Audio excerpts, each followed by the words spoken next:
Una vez más, el Seminario de Estudios sobre la Muerte tiene el gusto de pasar otra ponencia. Y esta ponencia que nos traen nos puede encantar. Es de Abraham Licona Guerrero, ¿sí? Él es licenciado en no historia por parte de la Escuela Nacional de Antropología e Historia, generación 2018-2021. Experiencia laboral, es columnista en revista regional La Neta desde 2014 hasta la fecha. Colaborador en el Laboratorio de Cuerpos Eternos de México en la Dirección de Antropología Física del INA, DAF, en 2019. Investigador en Bitácora Social en el proyecto Entendimiento Sociocultural de Hidalguense en agosto y septiembre del 2021.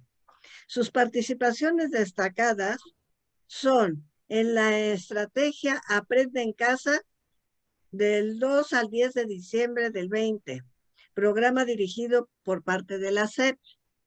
Participación en la exhibición de carteles 24 Simposio Román Piñaschán con el título La Conquista Espiritual, el caso de un análisis iconográfico de la pintura mural del claustro del Templo de San José de Tula, Hidalgo, celebrado el 30 de septiembre y 1 de octubre del 2019 en el Museo Nacional de Antropología e Historia en la Ciudad de México. Obtención del tercer lugar en el concurso. Participación en el programa Atención a Jóvenes Sobresalientes y con Talentos Específicos de Secundarias Generales del Estado de Hidalgo del 2012 al 2017. Colaborador en el proyecto Niños Guardianes de Tula de la Zona Arqueológica de Tula de 2012 a 2015. Pues este es nuestro ponente, joven, el cual me da mucho gusto. Ya saben que me encanta presentar a los jóvenes, a los que están iniciando sus carreras y que son distinguidos en los temas que escogen. Él nos está escogiendo este tema que van a ver ahorita en la pantalla. Pero por lo pronto le damos la bienvenida. Muchas gracias por haber aceptado nuestra invitación. Este es un espacio importante porque se transmite a través de la Secretaría de Cultura del Museo Nacional de la Revolución. Entonces es un espacio importante para todos ustedes. Hay pocos espacios donde realmente puedan presentarse y nosotros les damos de verdad una cálida bienvenida y que además los hacemos partícipes del seminario. Una vez que están con nosotros, pues ya se enteran de todas las ponencias que se dan, se enteran de cursos y de congresos y demás, ¿no? Esto con su casa y ya saben que pueden aquí hacer sus pininos y cuando ya crezcan bastante y tengan muchos doctorados, no nos olviden. Aquí seguiremos estando. Y bueno, ¿para qué hablamos tanto? Bienvenido, muchas gracias y tienes la palabra.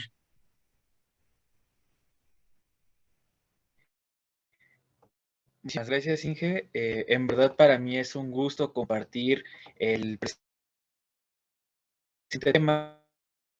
Hoy un poquito de lo que es las momias en el estado de Hidalgo.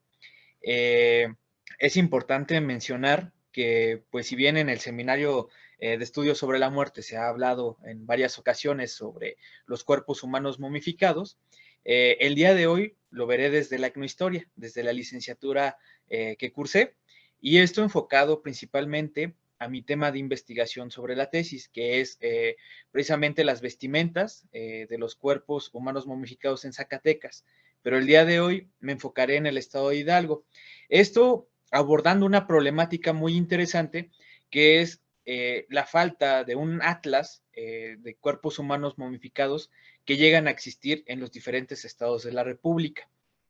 Esto es interesante, ya que si bien a veces a nosotros como etnohistoriadores nos comentan, oye, es que no puedes hacer un estudio como tal de un estado, de un espacio geográfico, por la transformación que tiene durante el tiempo. Pero en este caso, en el caso de las momias, sí es como factible tratar de realizar esta serie de trabajos, ya que siempre se cree que solo existen momias en Guanajuato, en el estado de Guanajuato, cuando en realidad este patrimonio es tan vasto que nos da para muchos estados, ¿no? Entonces, el día de hoy vamos a dar un paseo por las momias del estado de Hidalgo. Y antes de iniciar, sí es importante recalcar que la siguiente presentación tiene un fin científico. Este fin trata de divulgar de manera, pues sí, fidedigna de una visión científica, y pues no se trata de alimentar el morbo, ¿no? Que desafortunadamente para estos cuerpos ha sido atacado muy constantemente. Algunas de las imágenes que voy a presentar pueden ser un poquito fuertes para ciertos públicos, entonces sí es recomendable guardar discreción ante todo. Y bueno, para comenzar, es importante recalcar dónde se encuentra el estado de Hidalgo. Este se encuentra en el centro de México y colindan varios estados, por ejemplo, Veracruz, Puebla, el Estado de México y Tlaxcala. Hidalgo es reconocido por una diversidad muy importante de cosas que tiene, entre ellos pues la barbacoa de pozo, que espero que cuando estén viendo esta ponencia no estén comiendo o estén a punto de comer, porque pues ya les vine a despertar el apetito, ¿verdad? Los pastes, que estos tienen un origen minero. La bebida de los dioses considerada así, que es el pulque o el octli, como algunos prefieren llamarlos. La lucha libre, que esto sí va a tener un enfoque muy interesante porque el santo, el enmascarado de plata, uno de los personajes más icónicos de México, pues nació en Hidalgo, ¿no? En Tulancingo, inclusive ahí tiene su museo. Y otro de las cosas que tiene el mismo estado, pues son su arqueología, que también es bastante vasta. Y hablando de este patrimonio, es importante recalcar que va a competir con el patrimonio de las momias. Va a existir esta serie de, pues sí, de conversatorio, ¿no? Entre zonas arqueológicas y momias. Que esto, pues obviamente lo voy a abordar más adelante. Pero también Hidalgo es uno de los estados que tiene varios tipos de clima, ya que si bien se encuentra en el centro de México, converge pues, con varios lugares, ¿no? Como lo decía, Veracruz, Puebla, y llega a tener climas secos, también llega a tener climas bastante húmedos, lo cual pues es bastante variable y bastante interesante por la distribución que vamos a tener o notar en estos cuerpos humanos momificados. Voy a hablar de 5 casos de cuerpos humanos momificados.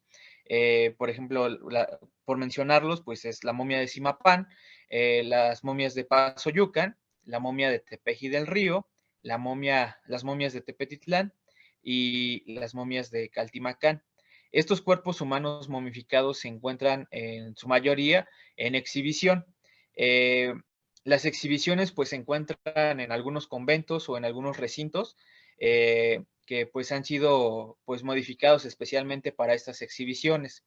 Dividir esta serie de grupos de cuerpos humanos momificados pues se encuentra entre lo prehispánico, lo colonial, que son las que más abundan, y las modernas. La prehispánica pues llega a ser esta momia de Zimapán, que fue encontrada en una cueva, que ahorita más adelante voy a hablar un poco de la historia del hallazgo. Las momias de Pasoyucan, que son 2 momias que fueron encontradas en el convento durante un rescate arqueológico. La momia de Tepeji, que esta momia tiene una historia bastante interesante, ya que recordaremos que durante mucho tiempo las iglesias eran utilizadas como panteones, entonces dependiendo del área, era donde se enterraban a los individuos, y uno de ellos pues fue parte de los patios de la iglesia de Tepeji. Entonces esta momia fue encontrada ahí y más o menos data de finales del virreinato. De ahí las momias de Tepetitlán, que son 2 niñas, las cuales fueron encontradas igual en un contexto de rescate arqueológico, y además fueron encontradas durante la remodelación de un piso, y pues las momias de Caltimacán, que esas son un poquito más, por así decirlo, modernas, que llegan a ser una serie de cuerpos que fueron encontrados al hacer un rescate en lo que es bueno, el traslado más bien de un panteón de lo que fue la iglesia de Caltimacán. Eh, Tenemos 5 grupos de momias que se encuentran abiertas al público. Obviamente, llegan a existir más. De hecho, revisando algunos registros, he llegado a encontrar que existen cuerpos humanos momificados que pues fueron hallados y por la problemática de la conservación misma, pues fueron enterrados de nuevo, ¿no? Esos no los menciono a falta de imágenes y de información, pero sí son presentes. Posteriormente tenemos las zonas arqueológicas principales de Tula, que diga de Hidalgo.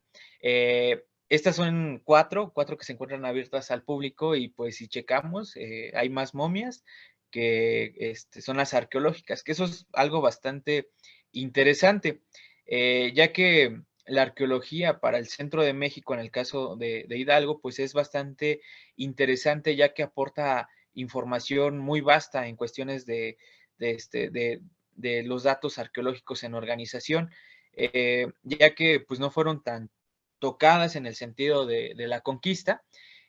Por ejemplo, el hablar de Tula es hablar de un puente que hubo entre Teotihuacán y Tenochtitlan, y Tula también abarca un barrio, bueno, una serie de barrios multiétnicos, los cuales pues son muy similares a Teotihuacán, pero por el hecho de no ser como que tan tocada Tula o el hecho de ser como que un sitio arqueológico de tal fama o de tal acceso en que los exploradores o cronistas pudieran llegar, pues este es como que un poquito más privilegiado en el sentido de que no está pues tan destruido, ¿no? Después tenemos a Aguapalcalco, que que es un sitio igual con entre Tolteca y Azteca o Mexica, en el cual pues converge la historia y las leyendas, al igual que Tula, ya que se habla que es una de las casas que en algún momento tuvo Acaltopilzin-Quetzalcóatl. Después tenemos Xihuingo y Pañu. Xihuingo pues fue un centro de observación astronómico teotihuacano y Pañu es un centro de organización ñañú. Estos se encuentran distribuidos en la parte baja del estado de Hidalgo, al igual que los cuerpos humanos momificados. Obviamente, hablar de un patrimonio arqueológico, pues sí es bastante vasto. O sea, Hidalgo debe de contar con más sitios arqueológicos, los cuales por cuestiones de conservación no se encuentran abiertos al público. Al igual, las momias, pues tenemos registros de momias desde el sur del país hasta el norte, ¿no? No existe un registro como tal, como lo comentaba, esta es una problematización bastante grave de que no lleguen a existir pues las suficientes o los suficientes datos para poder tenerlas, y también esto afecta bastante en su conservación, ya que pues cada caso en particular es muy diferente, entonces el saber cómo se conserva un cuerpo humano momificado, pues es bastante complejo, ¿no? Y al igual la serie de datos que puede aportar esto en cuestión de su conservación. Por ejemplo, les platico, en mi caso, en el caso de las momias que estoy trabajando en la tesis, que son las de Zacatecas, pues Zacatecas llega a tener un clima bastante variado, entonces se puede tener fríos excesivos, como calores tremendos, lo cual pues al romper el contexto arqueológico y tenerlas en exhibición, pues estos cambios de clima pueden afectar bastante en su exhibición. Entonces, pues se encuentran a resguardo actualmente en el Museo Nacional de Antropología. Eh, y pues bueno, muchas de estas momias se encuentran exhibidas, algunas de manera digna, dentro de recintos museográficos con exposiciones que las dignifican y otras no tanto. Otras, algunas se encuentran en ferias, otras se encuentran en palacios municipales, y a falta de la misma investigación, que esta es una problemática muy importante, se empiezan a crear mitos a través de esta serie de cuerpos humanos momificados para explicar la razón en la que se encuentran, ¿no? Esto es algo pues muy poco ético, y además de poco ético le quita mucho el respaldo científico que puede tener una investigación. A veces la gente se va más enfocada a lo mágico, a la leyenda, que al dato duro, que es la ciencia. Y desafortunadamente, esta serie de datos, pues a nosotros nos trae un conflicto. Entonces, en este trabajo yo quiero presentarles parte de lo que puede aportar un etnohistoriador al estudio de las momias.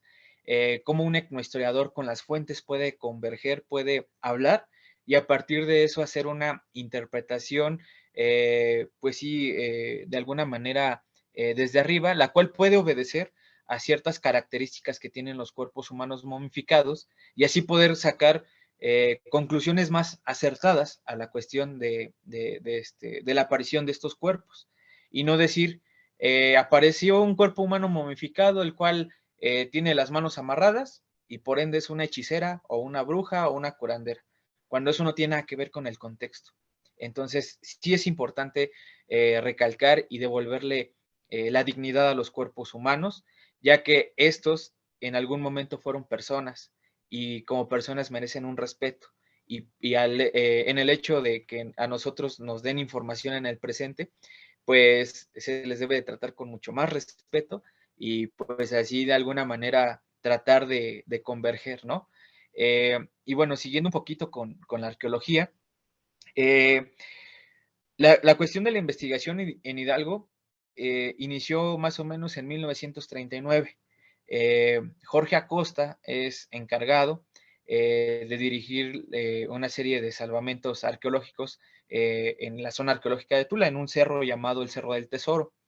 Se empiezan a hacer esta serie de rescates, empiezan a aparecer una serie de pilastras con relieves, a las cuales se les considera o se les conoce internacionalmente como atlantes, los famosos atlantes de Tula, que en realidad su nombre deberían de ser cariátides, ya que estos son pilares grabados en cuatro y no obedecen a esta manera arquitectónica que pueden tener los atlantes de Roma o Grecia, ¿no? Jorge Acosta inicia con esta investigación, se empieza a contrastar la Tolan mítica con la Tolan arqueológica. Para 1945 se dice que Tula Hidalgo es la Tolan mítica que hablan las fuentes históricas de los mexicas, y se empieza con una serie de investigaciones bastante importantes.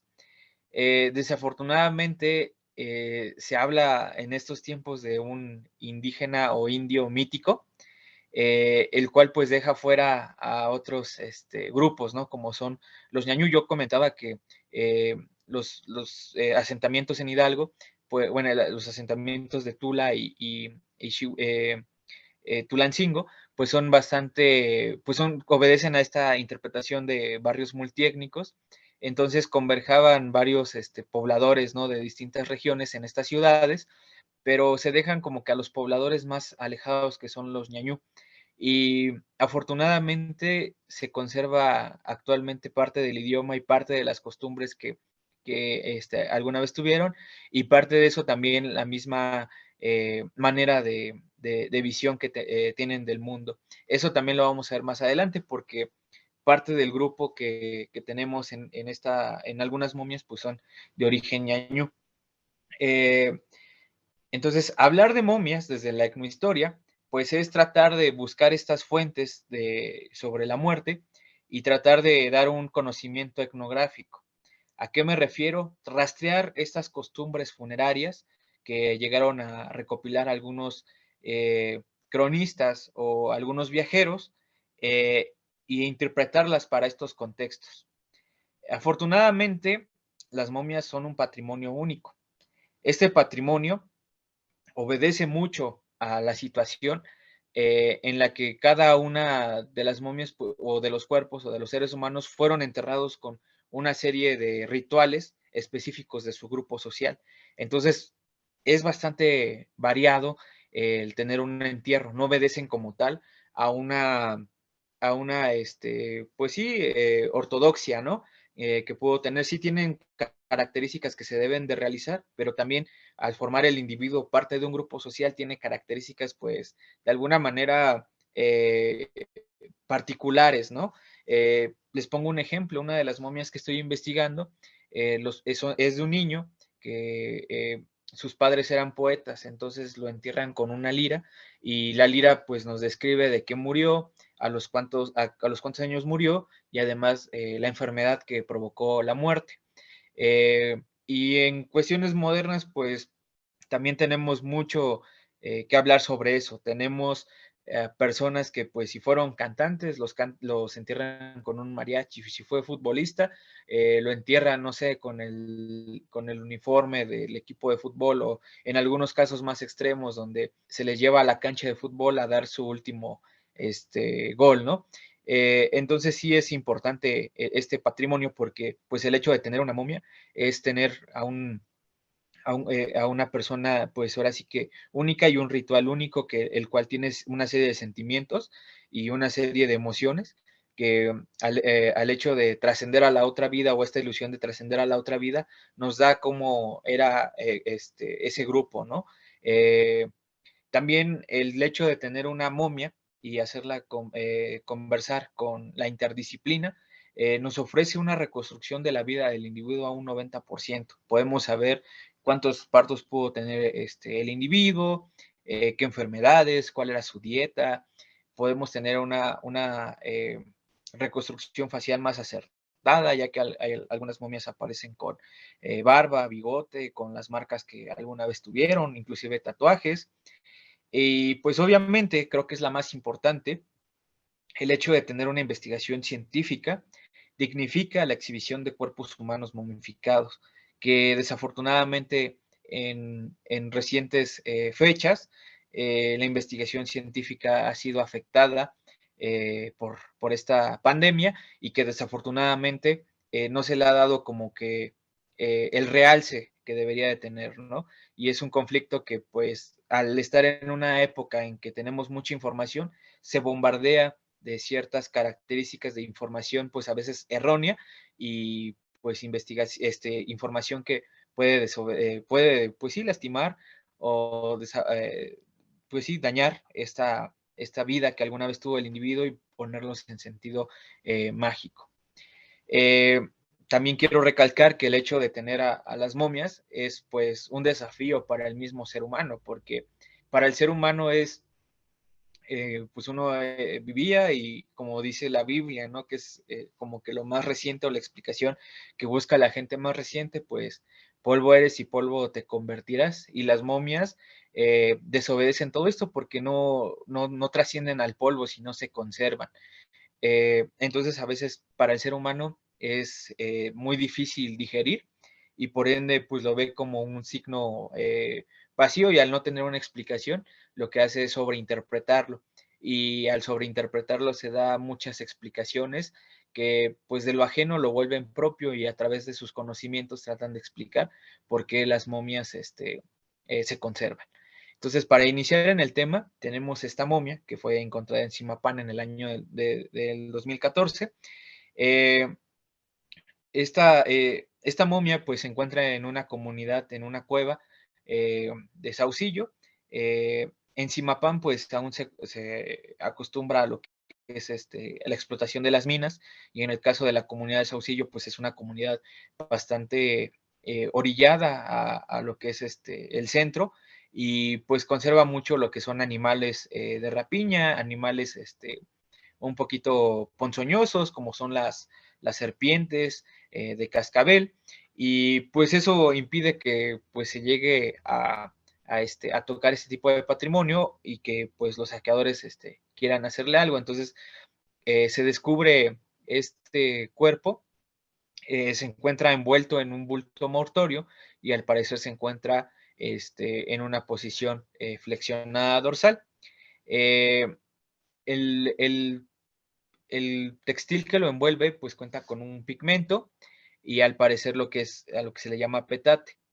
Eh, la parte del tejido pues es parte de lo que son las articulaciones, lo que son las rodillas y los brazos. es lo que se encuentra momificado, y también lo que es su cabello.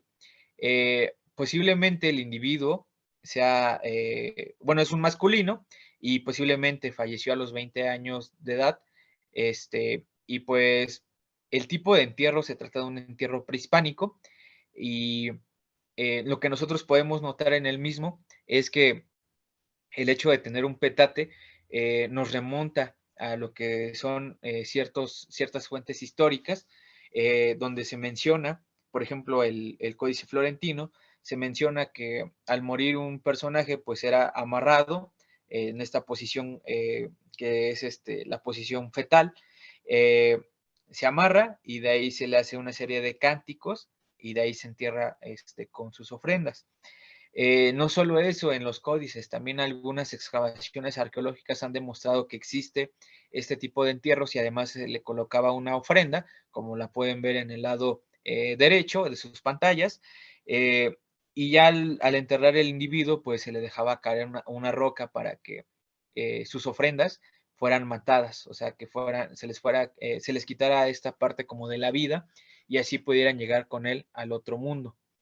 Eh, Como tal, no existía un como cementerio como lo conocemos actualmente, sino por lo regular los entierros se hacían en lo que son los patios de las casas, y pues también este tipo de posición es bastante interesante, ya que hay dos explicaciones. Una, que el cuerpo humano o el ser humano al momento de dormir siente que regresa al vientre materno.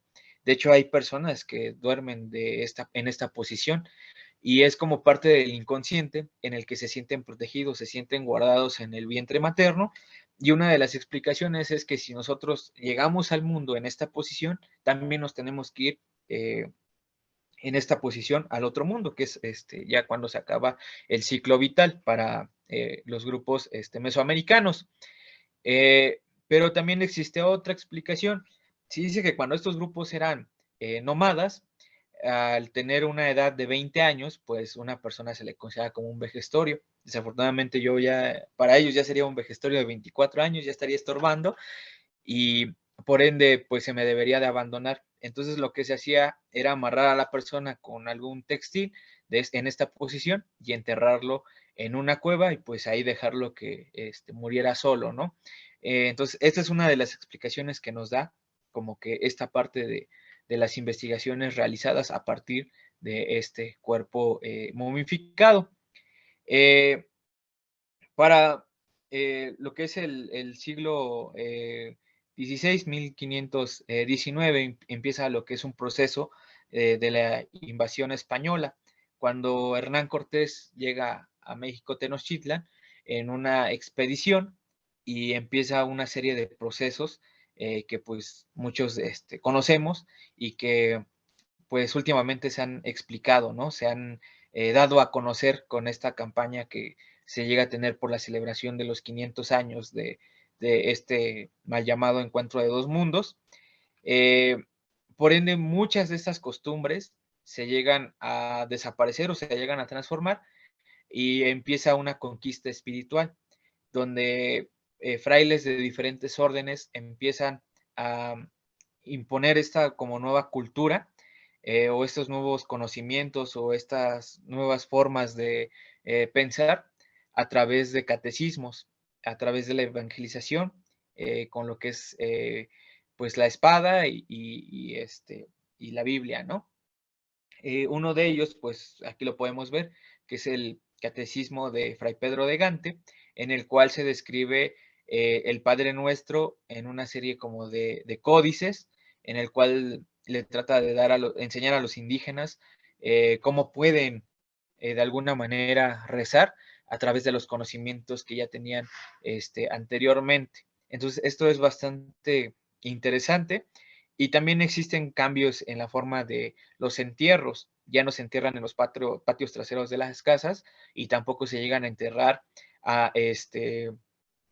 en esta posición que les comentaba, en el flexionado dorsal, salvo casos que en algunas comunidades aún lo hacen y que inclusive utilizan como que telas para poder amortajar al cuerpo y pues de alguna manera tratar de evitar utilizar los ataúdes. Entonces empieza esta transformación y parte de ello pues lo podemos ver reflejado en los cuerpos humanos momificados, en este caso pues les comento de Pasoyucan, que es un templo agustino, el templo agustino de San Andrés. En la nave fueron encontrados restos de un cuerpo momificado de una mujer que en su fallecimiento tenía entre 25 a 30 años de edad. Al parecer, la causa de la muerte fue la complicación posparto y esta mujer fue vestida con un hábito agustino. Se encuentra con los brazos cruzados sobre el pecho, igual los pies cruzados y se encuentra amarrada con una tela. Eh, Arriba de ella colocaron una hoja de laurel. Es importante mencionar que pues esta serie de rituales pues depende también mucho de la orden. Por lo regular, en el cambio de estas costumbres, se llegaban a enterrar a las personas con los hábitos de ciertos santos que tuvieran los nombres de esta persona. Por ejemplo, si la chica se llamaba Concepción, la iban a enterrar con el hábito de la Virgen de la Concepción. Si la mujer se llamaba Dolores, la iban a vestir con el hábito de la Virgen de Dolores. Eh, Esto sí lo he llegado a notar. Desafortunadamente no he podido conocer como tal el cuerpo, ya que pues, nos encontramos en pandemia y es muy difícil acceder a ciertos museos actualmente. Eh, pero posiblemente el hábito religioso que viste esta mujer, pues tiene que ver con algún santo que tuvo que ver con su nombre. Ahora, los brazos cruzados y en el pecho amarrados con una tela, también tiene que ver mucho con la forma de enterramiento que tienen eh, diferentes grupos, ¿no? Dentro de las comunidades españolas o comunidades, pues ya en la Nueva España, eh, que en verdad, pues no se sabe con certeza a qué se refería, por qué razón lo tenía, pero en algunas comunidades en Veracruz, actualmente a la gente se le entierra con listones en lo que son las manos, se entrelazan las manos, se les colocan listones, y si el chico o chica nunca se casó, se le enterraba con un listón blanco. Si la chica se había casado, se le enterraba con un listón, bueno, se le enterraba con listones de colores, así se amarraban. Y tal vez esta historia se les haga muy similar a la mal llamada momia bruja, que es una momia que se encuentra dentro de la exhibición de las momias de Guanajuato, la cual se encuentra amarrada de manos y pies y que se dice que es una bruja, ya que según se momificó por esto y que fue amarrada para que no desatara sus poderes. Posteriormente se le colocó una jaula para que no escapara. Eh, Esto sí es como que una parte de lo que yo le llamo la fetichización, el cambio de un símbolo a otro, y que pues lamentablemente lastima mucho la exhibición de los cuerpos humanos momificados, atribuyéndoles poderes sobrenaturales que no tienen que ver con la realidad. De hecho, esto es una costumbre muy común en, en Nueva España, y además de que, o en México, y además de que no tiene nada que ver. De hecho, no solo es esta momia que le llaman la momia bruja, ya lo vieron, se encuentra la momia de Pasoyucan y también momias en el contexto arqueológico de Zacatecas. Esta es una momia de una joven, al parecer entre 15 a 20 años, la cual se encuentra con el hábito de una virgen concepcionista. Se encuentra con unas flores de papel blancas que simbolizan pues su pureza, que tal vez nunca se casó y pues así fue enterrada, ¿no? Igual manera se encuentra amarrada y no tiene nada que ver con esta imagen tan atroz que a veces nos ofrece esta serie de mal llamada mercadotecnia, que deja fuera a los científicos y es totalmente reprobable para todos nosotros, los que nos dedicamos a la investigación científica. Entonces, parte de esta costumbre es llega a ser este tipo de entierros.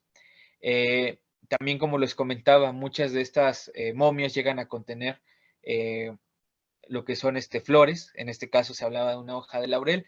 En los contextos que yo he revisado no he encontrado como tal hojas de laurel, pero sí estos ramilletes de plumas o de flores de papel o flores de madera, que son flores que hacen con madera de pino, las van armando y así se entierran a estos personajes, ¿no? Y bueno, no solo eso, ¿no? También esta serie de momias pues llegan a tener, a conservar alguna, alguna serie de calzados, alguna serie de vestimentas que para nosotros es bastante factible para saber un poquito de su identidad.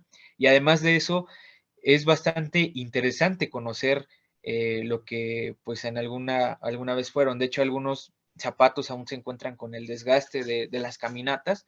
Y hablando con la doctora Mercedes, la directora del Instituto de Investigaciones Científicas sobre momias en España, me comentaba que se puede conocer quién fue el fabricante de esos zapatos a partir de los patrones que llegan a tener en la suela, si fue un puntito, si fue una rayita, ya que esto tiene que ver mucho como lo es la cantera. Para conocer los canteros llegan a tener estos patrones, entonces también los zapatos, y pues sí sería interesante que se trabaje una investigación sobre esto, ¿no? Los zapatos que conservan muchas de las momias distribuidas en toda la República. Y para no salirnos del tema, pues hablamos también de otra momia, que esta fue investigada por un gran amigo mío, el escritor Octavio Jiménez. Él, pues, rastreó esta momia que se encuentra exhibida en el Museo de Minerología de la ciudad de Pachuca, en una urna de madera, desafortunadamente elevada sobre, pues sí, no tiene como tal un control de humedad, y además de que esta momia se encuentra barnizada. Le pusieron una especie de barniz para que se conservara, pero desafortunadamente el barniz deteriora mucho el tipo de cuerpo, ya que la degradación sigue por debajo del barniz y lo único que hace es tener una capa como una burbuja, el cual encierra parte de la piel y que poco a poco va desgastando el cuerpo humano momificado y que pues le ocasiona un gran deterioro. Eh, a veces llegan a aparecer estas momias como estas manzanas encarameladas, ¿no? Que si tú tienes la manzana, pues esta, pues igual se va a, a echar a perder y que pues el caramelo va a quedar como una burbuja. Entonces es algo similar. Esta momia fue encontrada en el exconvento de San Francisco de Asís, en Tepeji del Río, en el año de 1860. Al tratar de enterrar un nuevo cuerpo, encuentran este personaje, el cual cuenta con el cabello, la barba, y pues fue encontrada en la barda del atrio. El personaje en su momento llegaba a vestir zapatos bajos con hebilla, medias de seda, un calzón de terciopelo, contaba con 2 camisas finas y varios relicarios. Eh, Octavio Jiménez, al hacer esta investigación, se va dando cuenta que posiblemente el personaje fue un comandante o un soldado que perdió la vida muy cerca del pueblo y que no lo pudieron regresar a la ciudad, entonces lo enterraron ahí en Tepeji. Era un ciudadano foráneo que pues pasaba por ahí, falleció y pues lo enterraron ahí ya que tiene una herida. Y pues la momia fue a dar primero a Tula de Allende. Ahí se exhibió durante un tiempo en la Catedral de San José de Tula y después fue llevado a la ciudad de Pachuca, a la Universidad Autónoma del Estado de Hidalgo, la cual decidió donar la momia a al Museo de Minerología. El personaje como tal, pues ustedes lo pueden ver, se encuentra desnudo, le arrebataron la ropa y actualmente se encuentra con un grave deterioro en lo que son la parte de los pies. Eh, Eso es, pues sí, de alguna manera muy desafortunado porque pues la degradación va a seguir hasta que se intervenga adecuadamente. También es importante mencionar que a pesar de que el personaje se le fue arrebatada la ropa, también en ciertos cuerpos humanos se llegan a encontrar marcas de la ropa, ¿no? Y estas marcas también obedecen a un patrón que es ya sea como artesanal, que fueron hechas con estas hiladeras y esta serie de artefactos como de alguna manera manual, y también que son algunas de uso industrial. Entonces, también con ese tipo de información se puede datar más o menos a qué temporalidad pertenecen ciertos personajes y la aparición de ciertas máquinas para poder tratar de ver o visualizar cómo se llegan a, a relacionar con su contexto cuando pues estas se pierden o no existen actas como tal que nos digan a dónde pertenecieron. Esta momia, como en todas, tiene sus mitos, pero también tienen sus libros, que son, por ejemplo, la historia de una momia de Juan Menes Laguno, el cual pues nos relata una historia ficticia de cómo posiblemente esta momia llegó a vivir en vida y lo que llegó a realizar. Aunque no se trata de una investigación científica, pues sí nos acerca o nos visualiza la imaginación que llega a tener este personaje. Quiero recalcar que pues sí, en internet ha surgido también la historia de otra momia que se encuentra en la ciudad de Pachuca, en una de las iglesias, que es Santa Columbus, si no mal recuerdo. He tratado de ver o visualizar parte de la historia de esta momia, pero al parecer solo llega a ser un relicario, el cual pues también se desconoce si si esta realidad conserva parte del cuerpo o momificado. Y hay que recalcar que muchas de las iglesias pues fueron fundadas por las órdenes franciscanas y fueron consagradas con huesos o partes de santos que eran sacados de las tumbas de allá, de las catacumbas, para consolidarlos, pero al incremento de tantos templos empezaron a crear reliquias falsas. Entonces a veces encontramos, no sé, el cráneo de San Vital en la Ciudad de México y después lo vemos en Puebla. Y pues sí, es como que bastante variable o la certeza, ¿no? Inclusive actualmente se encuentran muchas reliquias falsas que pues se utilizaron durante este tiempo para poder consolidar o consagrar los templos. Por ejemplo, por mencionar alguna, pues se habla también de la medida del pie del niño Jesús, de Jesucristo, y pues se plasma una huellita, ¿no? Según del pie y se consagra como una reliquia, y pues existen varias de esa serie de reliquias que se utilizaban para consagrar los templos. Entonces, esa momia de Santa Columbus, pues sí la descarto y no la incluyo en esta presentación. Otro de los cuerpos humanos momificados que sí me interesaba mucho hablar, ya que pues hasta ahora desconozco de su paradero, es estas momias de Tepetitlán, que llegan a ser dos niñas. Estas se encuentran en la iglesia de San Bartolomé. Es el cuerpo de una pequeña, se encuentra en muy buenas condiciones, conserva parte de su vestimenta, fue localizado en los trabajos de restauración y aplicación de pisos de mármol que se realizaron en el templo en el 2015 y estas conservan su ataúd original, llegan a tener una vestimenta y pues la misma pintura de la decoración del ataúd nos habla también de esta serie de decoraciones que llegaban a tener, por ejemplo, las momias de Tlayacapan, que igual conservan una policromía muy similar a esta. Se habla de que esta momia pues también era de origen ñañú y que el patrón que conserva el ataúd era de este origen, pero yo sinceramente lo descarto porque ya lo había visto en otros lugares, entonces aquí ya es una imagen más amplia. Ustedes pueden ver esos zigzags de rectángulos con algunos puntos en color blanco. Así fue encontrada la momia y así fue guardada en el templo. Y pues bueno, hablar acerca de esta serie de momias que son de niños, pues se clasifican de tres maneras, ¿no? Que es el infante, que eran los niños o los pequeños que aún no tenían la edad para hablar. Luego los niños, que eran los que según andaban, o sea, que podían caminar y hablaban.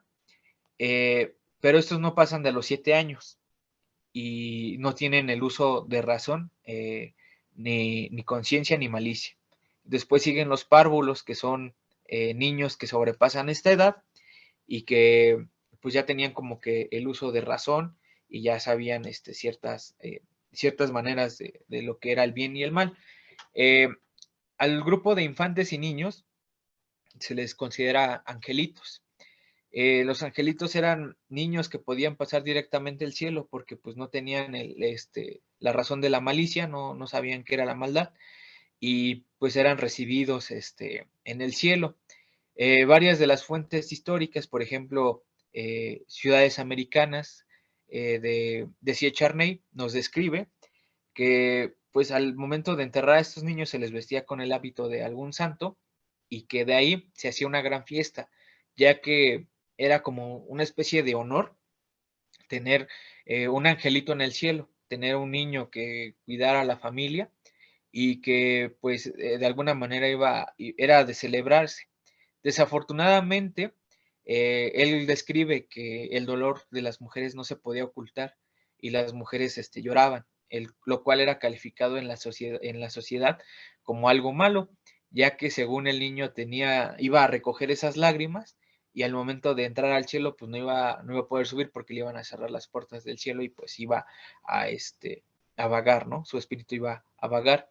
Después, esa serie de costumbres pues fue cambiada, fue modificada y ya solo se vestían a los niños de blanco y se les colocaba esta serie de flores, ¿no? En el cual pues igual se hacía una celebración, que de hecho el mismo Charney nos describe que era una gran fiesta donde había vino, había alcohol, había comida y que se olvidaba de alguna manera lo importante que era el difunto y a veces el ataúd del niño iba a rodar en otro lugar muy fuera de lo que era el original al otro día, ¿no? Entonces, esto representaba, él nos describe que un dolor muy intenso para la madre, ¿no? Eh, en la misma sociedad era muy complicado de que los niños sobrevivieran. Entonces, de cada 4 hijos, solo 3 sobrevivían. Uno moría antes de los 5 años. Eh, Al igual, la mortalidad de las mujeres, pues siempre era en su primer parto, que era de los 16 a los 18 años, y pues desafortunadamente muchas mujeres pues morían por estas complicaciones. A los niños pues se les vestía con este ajuar blanco, se les colocaba una corona de flores, ya fueran naturales o artificiales, que son las que les comento, que eran de madera o de papel. Se les colocaba una cruz, un ramillete de flores en las manos y también se llegaban a amortajar con algunos hábitos de alguna orden religiosa. Esta costumbre pues actualmente aún se realiza. Y bueno, ya para casi finalizar, pues hablar de este grupo de momias, que son las momias de Caltimacán, que también fue un hallazgo pues reciente que pues son alrededor de 33 cuerpos humanos momificados que fueron encontrados en un panteón en Caltimacán, Tasquillo Hidalgo, muy cerca, por cierto, de Zimapán, y pues el cuerpo más antiguo data de 1870. La mayoría de estos cuerpos datan de los años 80. Muchos de los familiares sobreviven, lo cual pudo hacer una investigación más acertada de lo que se dedicaban y algunas lesiones que tenían estos cuerpos. Eh, Actualmente se está consolidando un museo en la comunidad de Caltimacán y las momias son exhibidas, bueno, parte de su acervo son exhibidas en las fechas de Todos Santos, Día de Muertos, eh, y pues se trabaja actualmente con ciertas autoridades para poder realizar las investigaciones. La momia que les presento es una momia que llevó en vida el nombre de María. Fue una mujer que sobrevivió, bueno, que falleció en trabajo de parto por una serie de problemas que tuvo con su madre. Se dice que esta mujer pues fue, como le llaman en ciertas comunidades, robada por la pareja y quedó embarazada. Solo existía una partera en la comunidad que era la madre de esta mujer. Entonces se complica el parto, deciden no atenderla y la llevan a un centro de salud que pues se encontraba en esos tiempos más lejos de la comunidad, me parece que a 2 horas. Entonces la mujer fallece, pero el producto se salva. Es enterrada, se enterró en el contexto con la sonda y parte de su ahogar. Y 30 años después, se encontraba momificada y el joven que había sobrevivido, pues decide ver a su madre, ¿no? 30 años después, conocerla ya en este estado de momificación y pues deciden donar el cuerpo para las exhibiciones. Eh, Actualmente se trabaja en un museo, el cual espero se encuentre pronto y que pues fue gestionado por el gobierno del estado de Hidalgo y pues ahí anuncian con algunas lonas pues sí, la exhibición de los cuerpos, ¿no? Eh, y pues bueno, ya para finalizar sobre este tema, es importante recalcar que los funerales, pues no existen como que funerales idénticos o funerales que pertenezcan a ciertos, pues sí, como grupos ortodoxos que traten de plasmar idénticamente la manera de enterrar a sus muertos, ¿no? Cada uno va a obedecer pues sí, grado o grupo en el que pertenecieron y se despida a la persona. Hay que recalcar que existen 2 tipos de muertes dentro de estas investigaciones, que es la muerte biológica, la cual comprende cuando el cuerpo humano deja de, este, de dar signos vitales, ya sea que no haya el funcionamiento del corazón o del cerebro, y la muerte social, que es cuando se despide uno de un grupo social, ¿no? O sea, el hecho, no sé, de bloquear al exnovio y decir ya no existe, o la exnovia, también es parte de ese llamado muerte social, ¿no?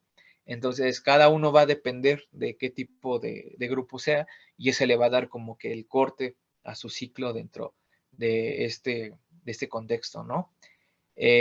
Ahora, no depende necesariamente el estrato social, el tipo de entierro. Podemos tener a una persona bastante humilde que en vida no pudo tener los recursos necesarios, pero al final se le coloca pues un gran entierro, ¿no? O sea, se le coloca una, una tumba digna o se le entierra en un lugar como puede ser la nave de la iglesia.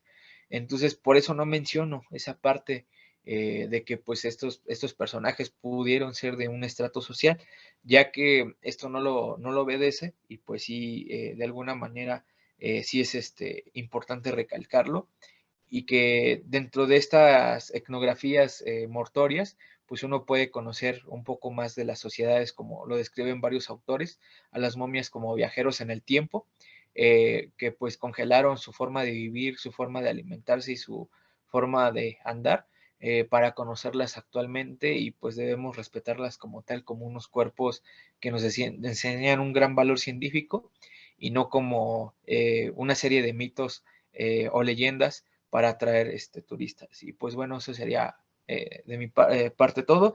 Espero les haya gustado y pues obviamente espero sus preguntas en los comentarios, igual algunos comentarios que me quieran dar para mejorar. Y en verdad, muchísimas gracias por la oportunidad de pertenecer y de formar parte del ciclo de conferencias de este seminario. Pues muchas gracias. A ver, vas a salir de la pantalla. Perfecto. Muchas gracias. Muy, muy interesante. Muy bonito tu trabajo. Te felicito. Has sido muy cuidadoso, muy respetuoso. Me gustó muchísimo. Oye, me llama la atención que se encuentran mucho más momias de la época del virreinato más que de la época prehispánica. ¿Estoy en lo cierto? Así es. ¿Y se debe a la tierra? ¿Se sabes a qué se debe o todavía eso no se estudia? Yo tengo una hipótesis. Es una hipótesis muy personal, la verdad no he podido como, no sé, consolidarla. Y cierto que al momento de enterrar a un individuo, los cuerpos llegaban a despertar esta putrefacción.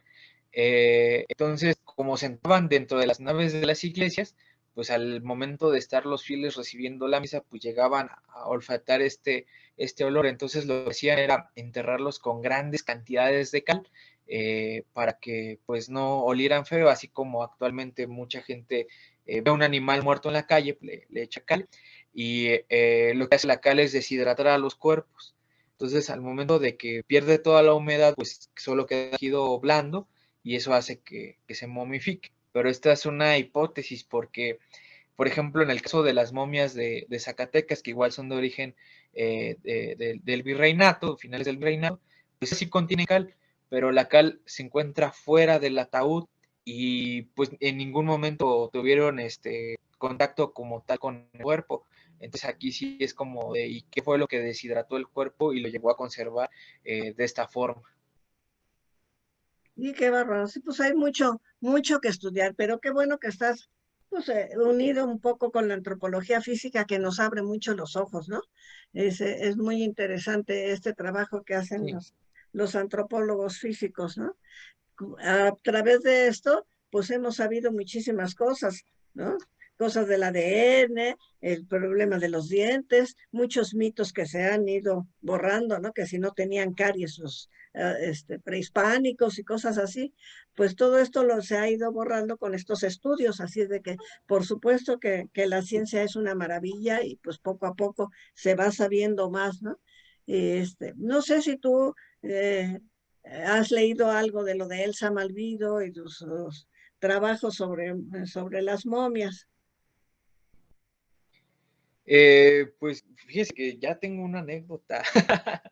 Eh, Fue algo bien curioso porque, pues sí, pues yo sí me considero como fan del trabajo de la maestra Elsa Malvido, y no solo del trabajo, sino de las acciones emprendidas para conservar muchos de los cuerpos humanos momificados. O sea, tengo entendido que gracias a ella se conservan varios cuerpos humanos momificados en el Museo de Antropología, porque pues literalmente ella los rescató.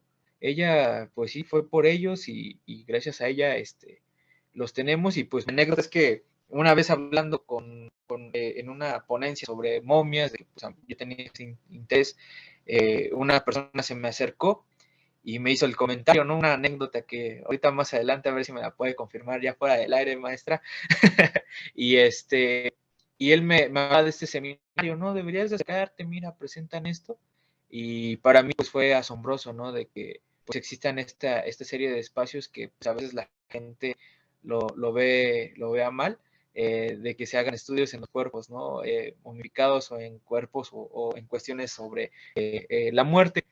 Entonces, pues sí, los estudios de la maestra Elsa Malvido pues sí fueron bastante importantes, más porque también es precursora en historias sobre el hallazgo y también de la manera que la gente llega a conocer o ver estos cuerpos en las sociedades. Entonces, yo sin verdad me considero un fan de su trabajo. Lo único que lamento es no haberla conocido en vida. Sí, pues es una pena, ¿verdad? Y este seminario es en memoria de ella. Ella lo fundó, ella me lo dejó, Sí. y pues hago lo que puedo. Junto a ella, pues nada, ¿verdad? Porque ella era verdaderamente una conocedora, porque fue una investigadora súper minuciosa, ¿no? Y que no solamente conoció momias de México, sino de varias partes del mundo, ¿no? Entonces sí, sí trabajó mucho el Claro. tema y pues es importantísimo. Desgraciadamente, pues no tenemos su biblioteca. Muchas cosas, pues lógicamente se han perdido, no las dejó bien puestas. Eso es lo malo. Cuando estamos en vida, se nos olvida que en un momento nos podemos morir y no se arreglan ciertas cosas, ¿no? Porque ojalá ella hubiera dicho a mi muerte dono esta biblioteca a la ciencia, ¿no? A cualquier lugar de la ciencia. Pero pues no fue así, se perdió muchísimas cosas de ella, ¿no? pero por lo menos nosotros que la conocimos, yo trabajé 30 y tantos años, o sea, desde que se fundó este seminario hasta su muerte estuve unida a ella. A mí me tocaba coordinar eventos, ¿no? Se puede decir que fui coordinadora desde los inicios del seminario y pues bueno, le extraño muchísimo, pero nos dejó este legado y este espacio. Y pues eso es digno de agradecerse porque pues aquí ustedes, los jóvenes que están metidos en estos estudios, pues no solamente de este tema, pues la muerte da para muchísimo, ¿no? Para muchísimo. Entonces, pues se les agradece de verdad. El que hayas estado aquí me da muchísimo gusto y lo agradezco muchísimo. ¿Alguna pregunta? Muchísimas gracias a ustedes por estos espacios que nos dan a los jóvenes. Pues esta es tu casa, ya lo sabes. Bueno, los Claro, comentarios, sí, dime. cuando regresemos a presenciales será un gusto ya compartir la tesis, créanme. Claro, claro que sí. Este año ya seguramente va a ser.